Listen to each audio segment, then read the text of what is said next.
Hadirin rahimani wa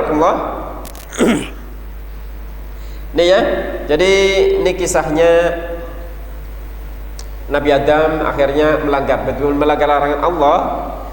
Begitu lagi makan, terlepas semua pakaiannya dan dikeluarkan dari surga. Dipisahkan dari antara suami istri. Di tempat yang jauh, sangat jauh, di tempat yang asing. Istrinya di mana, suaminya di mana, dan satu sama lain saling mencari. Kalau zaman sekarang enak, ada HP, Pak, ning di bisa ketemu, ada Google Map, ketemu. Dulu nggak ada Google Map, asal jalan, tentunya jalannya itu sendiri atas bimbingan Allah Subhanahu wa taala, ya. Nabi Adam jalan, Nabi Hawa pun jalan dengan pakaian yang ngerajut dedaunan untuk jadi pakaiannya. Makan harus dicari, semua harus serba kesusahan. Yang dulunya di surga tidak harus makan, tidak harus mencari, pakaiannya luar biasa indahnya. Begitu ke dunia serba susah. Ibrahnya apa? Ibrahnya untuk kita apa? Yang akhirnya Nabi Adam dipertemukan oleh Allah dengan istrinya, dan akhirnya kedua-duanya menyadari sisi kesalahannya dan berdoa kepada Allah, taubat kepada Allah dengan doa Rabbana dzalamna anfusana wa illam taghfir lana wa tarhamna lanakunanna minal khasirin. Ketika doa itu jangan dinyanyikan,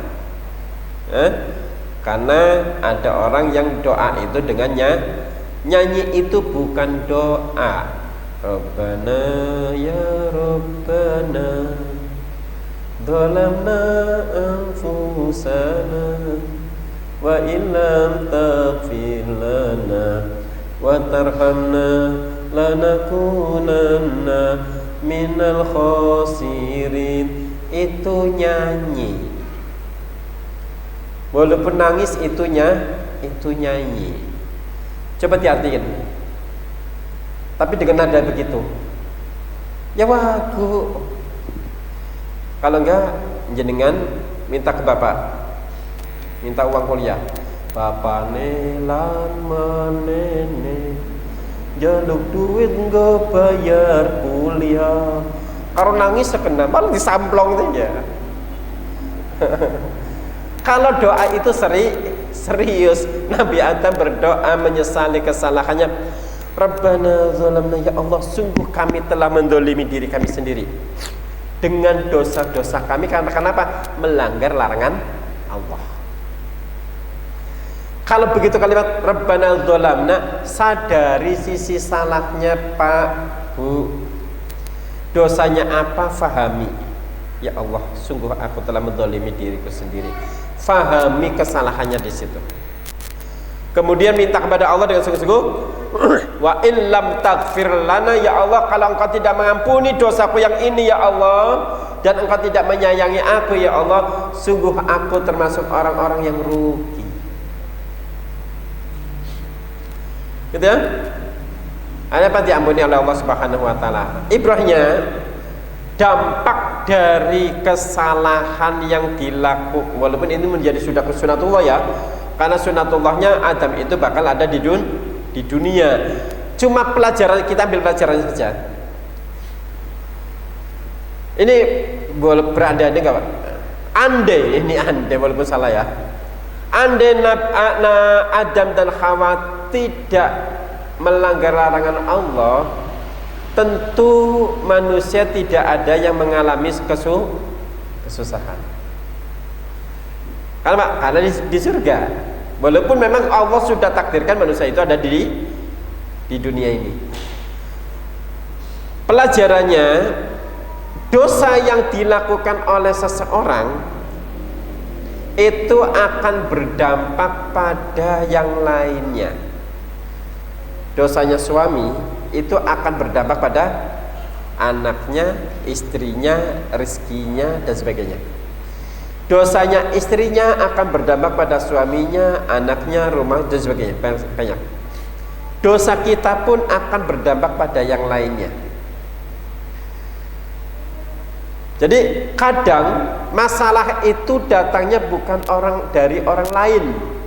Kadang masalah itu datangnya dari kita yang salah, cuma yang lain dampak, dan semuanya adalah dampak. Contoh sebagai tamsil saja. Ketika orang naik perahu, ada yang tingkat bawah, ada tingkat atas. Maka yang di bawah untuk ambil air harus ke atas. Naik, turun. Begitu terus, akhirnya punya ide, kalau lewat atas khawatir ganggu, maka punya ide lubangin saja perahunya, sehingga toh nanti nggak ganggu yang atas, air keluar dari bawah. Ini dosa. Ide konyol akhirnya bikin lubang untuk sekedar bisa ada air langsung masuk. Iya, saat masuk bisa jebol awal-awalnya, lama-lama jebol, tenggelam semua. Artinya apa? Satu dosa yang dilakukan oleh seseorang itu berdampak pada yang lainnya. Di masyarakat, maka Rasulullah katakan apa? Jika kemungkaran dibiarkan, maka pasti Allah akan memberikan pada kaum itu azab. Azab itu Allah berikan pada suatu kaum ketika salah satunya adalah kemungkaran yang dibiarkan. Sama ketika di rumah tangga kita kemungkaran dibiarkan, maka pasti akan ada masalah. Istri berbuat dosa dibiarkan oleh suami, pasti ujungnya nanti akan ada masalah. Suami berbuat dosa, ujungnya nanti ada masalah. Karena dosa itu tidak gratis. Dosa itu pasti akan nampak, akan kelihatan. Sebagaimana Imam Hasan Al-Basri kedatangan muridnya mengeluhkan tentang istrinya, budaknya, bahkan kuda tunggangannya yang tidak manut. Jawaban beliau cuma satu, karena engkau tidak bertakwa kepada Allah.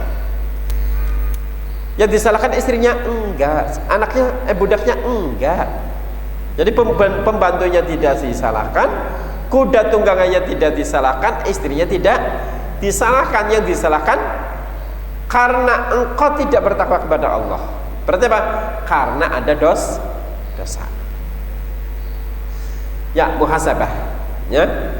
Antum muhasabah, kalau hari ini punya masalah, jangan-jangan karena saya punya dosa. Kisahnya Nabi Adam ini. Ya. Dan ketika kita melakukan dosa pun kadang saat itu kita membenarkan dosanya. Saat itu kita membenarkan dosanya. Lah sedikit ini, nah itu mulai. Lah sebentar ini, nah itu mulai. Ya. Enggak ada yang ngeliat ini, itu mulai.